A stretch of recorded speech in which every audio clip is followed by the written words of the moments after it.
కుంభరాశి వారి జాతకులు మరికొద్ది గంటల్లో రాసి పెట్టుకోండి. ఒక మహిళ ఒంటరిగా మీ ఇంటికొస్తుంది. మీ వద్దకు వచ్చి వెక్కి వెక్కి ఏడుస్తుంది. ఎందుకు ఏడుస్తుందో కూడా మీరు తెలుసుకోలేకపోతారు. కాని తన మాయలో పడ్డారు అంటే ఇక అంతే సంగతులు. మాయలో పెడుతుంది, మభ్యపెడుతుంది. వారికి కావాల్సింది మీ ద్వారా చేయించుకుంటూ మీకు నష్టం కలిగేలాగా చేస్తుంది. తెలిసి చేసినా, తెలియక చేసినా, వారి అవసరార్థం మేరకే చేసినా ఇలాగే చేస్తుంది. మరికొద్ది గంటల్లో మీకు వారి వలన ధన నష్టం కావచ్చు, ప్రాణ నష్టం కావచ్చు, పరువు నష్టం కావచ్చు జరుగుతుంది. తస్మాత్ జాగ్రత్త. ఏ స్త్రీ విషయంలో కూడా ఒక అడుగు ముందుకు వెయ్యొద్దు.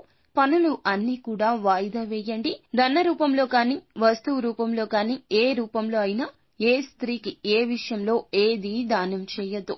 ఈ యొక్క జాగ్రత్తలు తప్పకుండా తీసుకోండి. ఇది జ్యోతిష్కుల మాట, అశ్రద్ధ వహించొద్దు.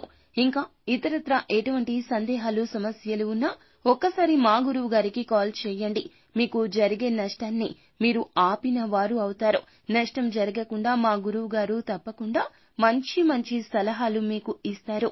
అంతా మంచి జరుగుతుంది. శుభం భూయాత్.